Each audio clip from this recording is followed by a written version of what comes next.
오늘 우리가 함께 은혜 받으실 말씀은 여호수아 24장 19절에서 28절까지의 말씀입니다. 우리 함께 합독하시겠습니다. 여호수아가 백성에게 이르되 너희가 여호와를 능히 섬기지 못할 것은 그는 거룩하신 하나님이시요 질투하시는 하나님이시니 너희의 잘못과 죄들을 사하지 아니하실 것임이라.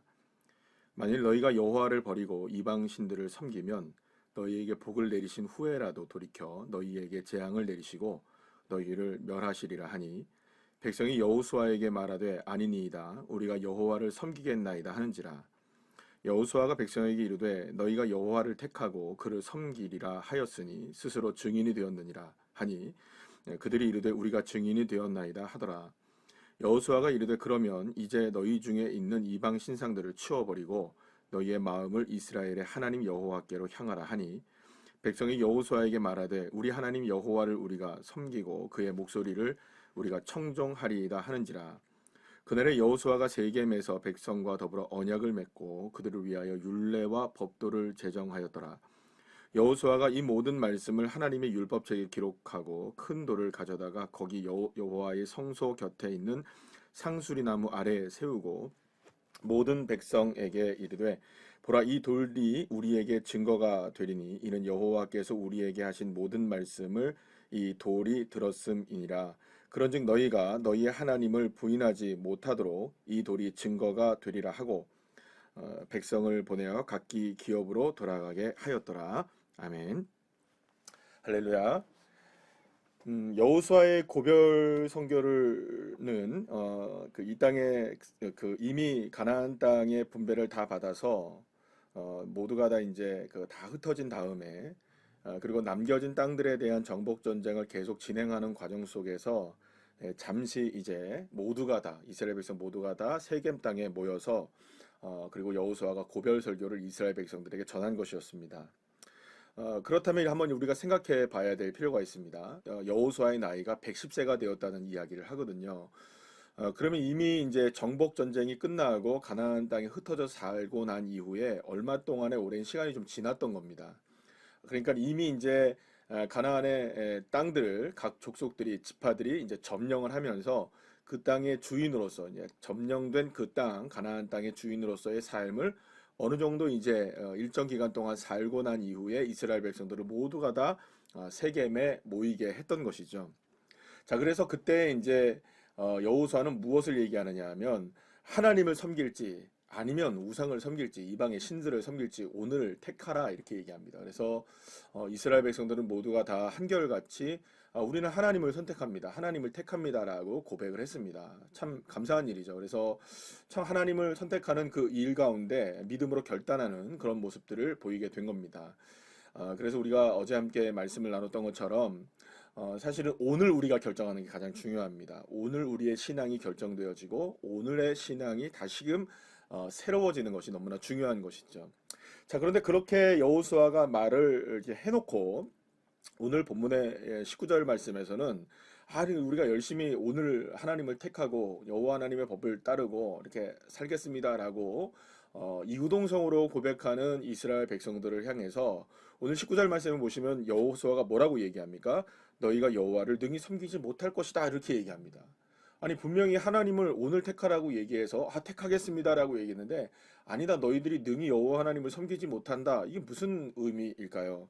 여호와 하나님을 섬기지 못할 것이다라는 것은 너희들이 아무리 섬기려고 해도 여호와 하나님을 섬길 수가 없다는 의미일까요? 도대체 어떤 의미로 지금 여호수아가 이런 말을 했느냐라는 것입니다. 굉장히 당황스럽고 듣는 입장에서 본다면 여러분들 생각해 보세요. 이스라엘 백성들이 지금 오늘 우리가 하나님을 선택하겠습니다라고 당당하게 이야기했는데 갑자기 너희들이 하나님을 능히 섬기지 못한다라는 얘기 들었을 때 이스라엘 백성들은 분명히 뭔가 이렇게 당황스러운 모습이 분명히 있었을 것입니다. 자, 그렇다면 왜 여호수아가 여호와를 능히 섬기지 못할 것이냐라고 이야기했느냐라는 거예요. 이 말을 우리가 잘 곱씹어 보면은 뭔가 문제가 있었던 것이 분명해 보입니다. 그렇다면 여러분 생각해 보시죠. 도대체 무엇이 문제가 있었을까요? 그들은 지금 오늘 하나님을 선택한다고 분명히 얘기했습니다. 오늘 우리가 하나님을 선택합니다. 그리고 또 우리가 하나님 여호와를 따르겠습니다라고 선택했다는 거예요. 자, 그런데 오늘 제가 초반에 이미 말씀드렸던 것처럼 이미 어느 정도의 시간 동안에 이미 이스라엘 백성들은 가나안 땅에 살고 있었던 겁니다. 그러니까 가나안 땅에 살아봤던 거예요. 점령하고 그 땅에서 흩어져서 살아봤던 경험들이 있는 겁니다. 자, 그러면 그걸 누가 계속 지켜봤겠습니까? 여호수아가 그걸 다 지켜봤겠죠. 그럼 여호수아가 보기에는 이스라엘 백성들, 흩어져서 살고 있는 이스라엘 각족 속의 백성들이 정말 여호와 하나님을 잘 섬기고 있었겠느냐라는 것이죠. 여러분 한번 생각해 보세요. 요단 동편으로 떠나갔던 두 지파 반이 언덕 위에 무엇을 세웠습니까? 큰 재단을 쌓습니다. 그러면 그 재단을 쌓을 때 나머지 지파들이 몰려가 가지고, 야, 너희들 하나님을 향해서 어떻게 이렇게 재단을 쌓을 수가 있느냐? 우리가 재단을 두 개로 나눌 수가 없다. 이게 필경 우리가 우상을 섬기는 재단이다 하면서 이렇게 동족들을 향해서 이렇게 그 피를 흘리려고 하는 그런 모습들까지 있었던 것이에요. 그런 결단이면은 이스라엘 백성들이 가나안 땅 어디든 흩어져서라도 정말 여호와 하나님을 잘 섬기고 살아갔을 거예요. 자, 그런데 이제 문제는 뭐냐면 살아봤더니, 그리고 여호수아가 봤더니 이게 뭔가가 문제가 있었던 겁니다. 뭔가가 문제가 있었던 거예요. 여호와 하나님을 잘 섬겨야 된다고 얘기하고 오늘 선택하라고 얘기해서 오늘 선택하겠습니다라고 얘기를 했지만 능히 섬기지 못한다라는 것은 너희들이 살아봤지 않느냐라는 의미가 여기에 숨겨져 있는 것이죠. 그러니까 이미 너희들이 가나안 땅을 점령해보고 그리고 그 땅에서 주인으로서 살아봤을 때 너희들이 정말 여호와 하나님을 오늘 선택하는 그 믿음이 정말 하나님 보시기에 신실하느냐라는 것을 여호수아가 지적하고 있는 것이라고 볼 수가 있습니다. 그러니까 여호수아는 이미 이스라엘 백성들이 가나안 땅에 살면서 살아가는 모습들을 다 봤던 것이죠. 그런데 봤더니 이게 뭔가 문제가 있었던 겁니다. 근데 그 문제가 오늘 드러나게 됩니다. 뭐라고 얘기하냐면 21절에 보시면 아니입니다. 우리가 여호와 하나님을 잘 섬기겠습니다라고 다시금 그 이스라엘 백성들이 다짐을 합니다. 오늘 선택하겠습니다라는 말에 이어서 못 섬길 것이다라고 얘기하니까 아닙니다. 우리가 주님을 섬기겠습니다라고 고백을 합니다. 자, 그런데 여기에서 증인을 삼는 겁니다. 그러면 우리가 이렇게 증인되었으니 하면서 23절의 말씀을 여러분들 한번 보시죠. 이렇게 말씀합니다. 여호수아가 이르되 그러면 이제 너희 중에 있는 이방신들을 치워버리고 너희의 마음을 이스라엘의 하나님 여호와께로 향하라 이렇게 얘기합니다. 여러분 이상하지 않습니까? 여호와 하나님께로 향하라는 말은 이해가 되는데 그 앞에 뭐라고 나옵니까? 너희 중에 있는 이방의 신상들을 치워버리라 이렇게 얘기해요. 그럼 여러분 이게 어떤 의미란 걸 한번 생각해 보셔야 됩니다. 이스라엘 백성들에게 이방의 신상이 있었다? 여러분들이 이해가 되십니까? 방금 전에 말씀드렸죠. 요단 동편으로 향하고 있었던 두 지파 반이 제단을 쌓았을 때 이스라엘 백성들 모두가 다 벌떼처럼 일어나서 어떻게 이 우상을 섬기는 제단을 쌓을 수 있느냐라고 하면서 피해 전쟁이 일어날 뻔했던 일들. 그런 마음이고 오늘 여호와 하나님을 선택하는 마음 그리고 또 여호와 하나님을 섬기겠다는 마음이 있었다면 도무지 그 사이에 여호와 하나님 이외의 이방의 신상들이 들어갈 자리는 없는 거죠. 아니 여호와 하나님을 선택하고 살아가는데 그토록 주님을 믿고 있는데 어떻게 거기에 우상이 들어가 있겠습니까? 그런데 여호수아는 분명하게 이야기합니다. 너희들 중에 너희들 가운데 있는 이방의 신상들이 있지 않느냐라고 딱 지적하는 거예요. 그러니까 이 말은 이 말입니다.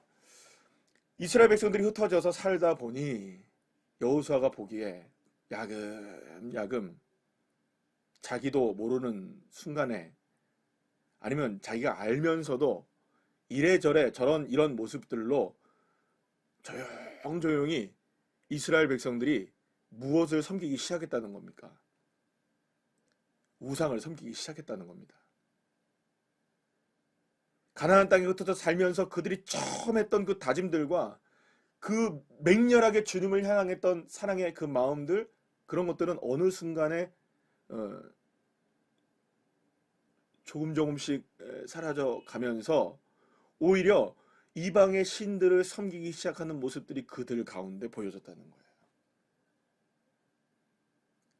이런 일들이 일어났던 겁니다.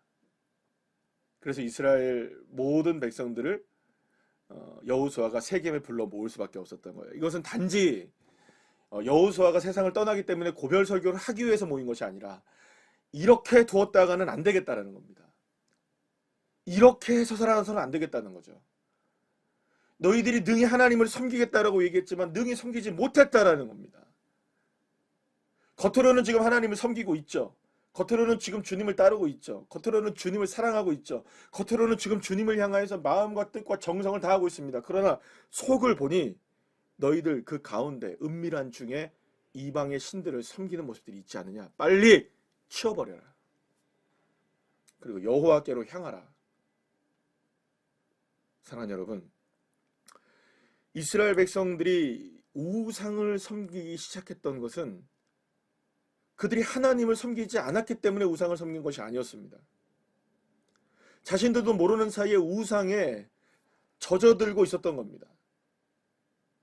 하나님을 섬기지 않았던 게 아닙니다. 예배하지 않았던 거 아닙니다. 주님 앞에 감사하지 않았던 거 아닙니다. 그러나 자신들도 모르는 사이에 우상들이 자신들의 삶 속에 자리 잡기 시작했던 겁니다. 그런데 오늘 이 본문에서 보게 되면 문제가 해결되느냐? 그렇지 않습니다. 여러분 23절에서 그렇게 이방의 신들을 치워버리고 여호와를 향하라고 하면 이스라엘 백성들은 뭐라고 얘기해야 됩니까? 뜨끔했겠죠? 그러면 어떤 모습들이 드러나야 되죠?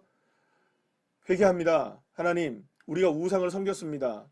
우리가 우상을 이방의 신들을 섬겼습니다. 그리고 이제는 우상을 버리고 하나님을 따르겠습니다라는 그런 고백이 있어야 되는 겁니다. 그런데 오늘 본문을 보시죠. 그저 뭐라고 얘기합니까? 여호와 하나님을 섬기겠다는 소리만 하고 있는 겁니다. 결단이 없는 겁니다. 바뀌어지지 않는 겁니다. 변화되지 않았던 겁니다. 그들의 우상이 여전히 남아있는 겁니다. 목소리는 하나님을 청종합니다. 자신의 모습들은 주님을 향합니다. 그러나 삶이 변화되지 않았습니다. 그래서 여러분, 하나님이 여호수아를 통해서 이스라엘 백성들을 세겜에 모이게 한 이유가 뭔지 아시겠습니까? 바로 야곱의 모습을 보게 하시는 겁니다. 야곱이 세겜에서 자신들의 가족들 안에 있었던 모든 드라빔들과 우상들을 상수리 나무 안에 다 묻고, 그리고 어디로 떠납니까? 그렇죠, 베델로 떠납니다. 여호와 하나님의 집을 향해, 여호와 하나님의 얼굴을 향하여 드시는 그곳을 향해, 환난 날에 나를 도우셨던 그 하나님을 바라보는 그 자리로 나아가는 것이었죠. 그래서 이스라엘 백성들이 세겜에 모여 있는 겁니다. 그럼에도 불구하고 오늘의 이 본문에서는 해결되지 않아요. 여호와 하나님 앞에 그 상수리 나무 아래 야곱이 모든 것들을 묻었던 것처럼 묻지 않습니다. 대신 오히려 무엇을 세우게 되는 줄 아십니까? 기념비 하나를 세웁니다. 자, 그런데 이 기념비가 우리에게 좀 의아한 모습들이 보입니다. 여러분 오늘 보십시오. 27절 말씀에 뭐라고 얘기하느냐? 이 돌이 우리가 하는 이 모든 하나님의 말씀들을 나누고 언약을 맺고 증언을 삼았던 모든 것들이 이 돌이 들었습니다. 여러분, 돌이 들읍니까? 하나님이 들으십니까? 그러면 여러분 잘 생각해 보시죠. 지금 돌이 들었다라는 것은 아무짝에 쓸모가 없는 겁니다. 이거는 오히려 이런 표현이라고 볼 수가 있는 겁니다. 지금 이스라엘 백성들이 다짐을 하고 내가 하나님을 섬기겠다고 말하는 것이 마치 자신들이 지금 누구에게 하는 것과 똑같다는 겁니까? 돌들에게 하는 말과 똑같다는 거예요. 그리고 여러분, 지금 이스라엘 백성들은 심각한 문제 가운데 처해 있는 겁니다. 여호와 하나님을 따르고 있습니다. 여호와 하나님을 섬기고 있습니다. 그러나 자신도 모르는 사이에 우상을 섬기고 있고, 그것이 문제가 뭔지도 모르는 채로 버리지 못하고 계속해서 따라가고 있었던 것이죠. 그래서 여러분 어떻게 해야 될까요? 이스라엘 백성들은 지금 말과 행동이 정말 주님을 따르고 있었습니다만, 주님을 따르고 있었습니다만 행동이 따르지 못하고 있었던 것이죠. 말 따로 행동 따로였던 겁니다. 그러니 그것이 믿음이 될 수가 없었던 것이죠. 그러니 여호와 하나님을 능히 섬기지 못하는 겁니다. 사랑하는 여러분, 여호와 하나님을 어떻게 섬길 수 있습니까? 여호와 하나님을 어떻게 우리가 따를 수 있습니까? 여호와 하나님을 어떻게 믿을 수 있을까요? 우리의 말, 우리의 생각, 우리의 언어가, 우리의 삶과 생각과 행동이 하나가 되어야 되는 거죠. 사랑하는 여러분, 생각한 대로 결단하시기 바랍니다. 주님께서 주신 마음대로 결정하시길 바랍니다. 그리고 그 결정대로 믿고 나가는 겁니다. 그래야만 주님을 능히 섬길 수 있는 겁니다. 바꿔야 될 건 바꾸십시오. 버려야 될 건 버리십시오. 그리고 고쳐야 될 건 고치십시오. 돌이켜야 될 건 돌이키십시오. 미적미적하지 마십시오. 주님을 향해 결단했다면, 섬기기로 결단했다면, 오늘 결정했다면 말과 행동이 다른 것이 아니라 말과 행동이 하나가 되어서 우리의 믿음으로 행위로 하나가 되어 하나님을 향한 믿음의 삶을 온전히 살아내십시오. 오늘 이 말씀을 통해서 저와 여러분이 깨달아야 할 것은 무엇일까요? 삶이 믿음과 행동과 말과 모든 것들이 일치가 되어질 때, 그때야 비로소 여호와 하나님을 능히 섬길 수 있는 자리가 되는 것입니다. 주님 알고 계십니다. 우리 안에 여전히 버리지 못하고 있는 나의 우상들, 그 모든 것들이 예수 그리스도의 십자가의 능력으로 깨트려지고 이 시간 오늘 주님의 은혜 가운데 다시금 새로워지는 주의 자들을 다 되시기를 간절히 축원합니다.